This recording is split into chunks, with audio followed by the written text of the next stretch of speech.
que eu vou começar a conceituar cada palavrinha dessa. Para que a gente possa entender um bom tema, a gente tem que saber de forma clara, né, o que é que cada palavrinha que está ali composta naquele tema, qual a função dela dentro de um contexto. Então, desmistificar o conceito é fazer cessar o caráter misterioso ou místico de algo, esclarecer o que é obscuro ou confuso e revelar a verdade por trás de um mito, uma crença e desvendar o que está oculto. Através da high speed, da máquina dos fotógrafos, em 1890, algo que estava obscuro há 2.800 anos, registrado através da lenda de Ícaro, conseguiu ser desvendado. Então, o desmistificar passa por esse processo. E aí, dando sequência, a gente entra no segundo conceito, que é o fracasso, a etimologia. O que quer dizer fracasso? De onde é que surgiu esse nome? Fracasso vem do italiano fracassare, que nada mais é do que, por exemplo, você pegar um vaso e jogar no chão e aquele barulho de um vaso quebrando, estrilhaçando, e a gente pôde presenciar isso ontem com a garrafa térmica, né? Nunca, né, tínhamos visto isso, ela estourar sozinha, né, e fez um barulho muito forte por conta da pressão. Aquilo ali, em italiano, né, quer dizer que é destroçar, despedaçar, quebrar com estrondo, romper em pedaços, fazer grande ruído. Isso é fracasso, fracassare. Mas nós, com o tempo, começamos a ampliar esse conceito pelas consequências do barulho. O que é que esse barulho traz? Traz algum tipo de falha, de malogro, de derrota. E aí associa-se o nome, que é algo que era o barulho de alguma coisa quebrando, para a consequência disso. Então, o fracasso, e aqui é uma definição que está no Wikipedia, muito interessante, diz: em geral, fracasso refere-se ao estado ou condição de não atingir um objetivo desejado ou pretendido e pode ser visto como o oposto do sucesso, o antônimo do sucesso. Se não é sucesso, é fracasso. E aí eu poderia chegar e dizer: fracassei, não atingi o meu objetivo em relação ao que vocês me pediram, porque aqui já está dizendo que não existe nada além de positivo de algo que não dá certo. É o oposto do sucesso. Então, que tipo de aprendizado a gente pode tirar a partir daí? E as coisas começam a mudar quando a gente pega uma citação como de Arianna Huffington, que é uma colunista greco-estadunidense, ela é grega de nascimento, que diz: o fracasso não é o oposto do sucesso, é parte dele.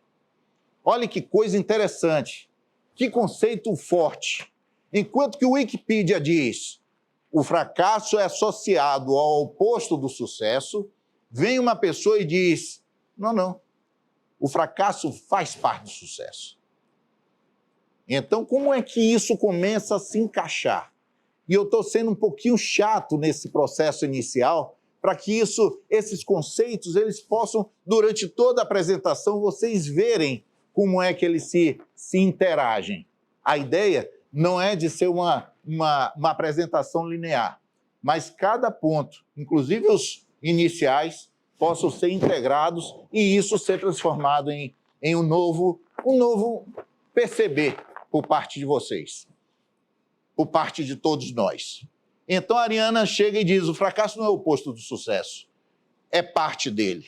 E como é que isso acontece de forma prática? Aí eu já estudei há mais de 30 anos e adoro esse economista chamado Schumpeter, Joseph Schumpeter, um austríaco que fugiu da Segunda Guerra, do nazismo, e foi para os Estados Unidos ainda na década de 30, e foi professor de Harvard, e foi, para mim, quem melhor cunhou o termo empreendedor. Foi esse indivíduo aqui. O empreendedor é aquele que destrói a ordem econômica existente pela introdução de novos produtos e serviços. E é importante a gente ver Schumpeter chegar e definir o empreendedor dessa forma, porque o termo empreendedor hoje, meus amigos, está tão vulgarizado no sentido de empreendedor é aquele que tem uma empresa ou que tem algum tipo de iniciativa. E só. Schumpeter vai muito mais além. Schumpeter diz: o empreendedor é o indivíduo que provoca ruptura. Esses indivíduos chamados empreendedores são os agentes de mudança da economia. Segundo Schumpeter, esse indivíduo aqui é o disruptivo. É o cara que se incomoda com o status quo. E ele faz algo altamente revolucionário, inclusive para ter grandes lucros. E aí, Schumpeter, não satisfeito, ele demonstra que a economia é formada por ondas. E ele deve ter ido até a terceira, quarta onda no máximo, mas a primeira começou em 1785, né, com o ferro, com a mecanização, com a energia a partir da água, com a indústria, têxtil, comércio. Isso em 1785. E segundo Schumpeter, cada ciclo desse levava algo em torno de 60 anos para mudar. Mas quando ele mudava, o de trás sofria grande perda. Porque toda economia que estava baseada, por exemplo, na produção de energia a partir de água, passa a vir uma segunda onda com energia sendo gerada a partir do vapor. Uma coisa é você ter máquinas, equipamentos, estrutura para fazer energia a partir de água.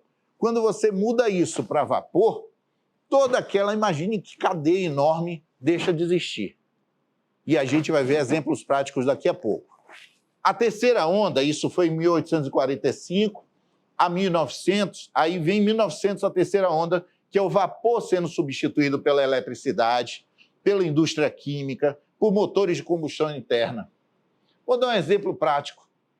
Lembram como os carros da gente eram movidos a... tinham um equipamento antes da injeção eletrônica chamado carburador? Carburador. A forma, as oficinas, os mecânicos e etc. consertavam carburador. Quando se passou para injeção elétrica, mudou a forma, deixou de ter máquina de parafuso e etc. Passou a ter computador. E agora, meus amigos, com a BYD chegando aí e os carros elétricos começando a ser popularizados, e isso aí é questão de tempo, é um caminho sem volta, né? Todos aqueles motores, né, inclusive de injeção elétrica, etc., vão deixar de existir. Os componentes, os fornecedores, todo mundo vai ficar para trás.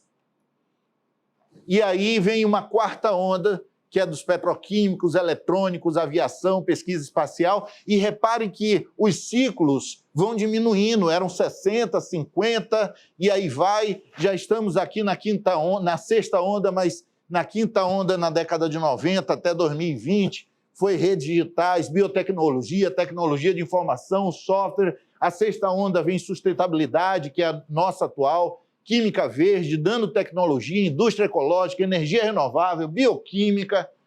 Cada vez isso aqui vai mudando. Tem teóricos que dizem que a gente está numa simbiose de uma sexta para a sétima onda a partir da pandemia, porque as relações mudaram a partir da pandemia e a gente tem isso de forma clara. Muitas empresas passaram a adotar outra forma de relação com seu funcionário e aí vai.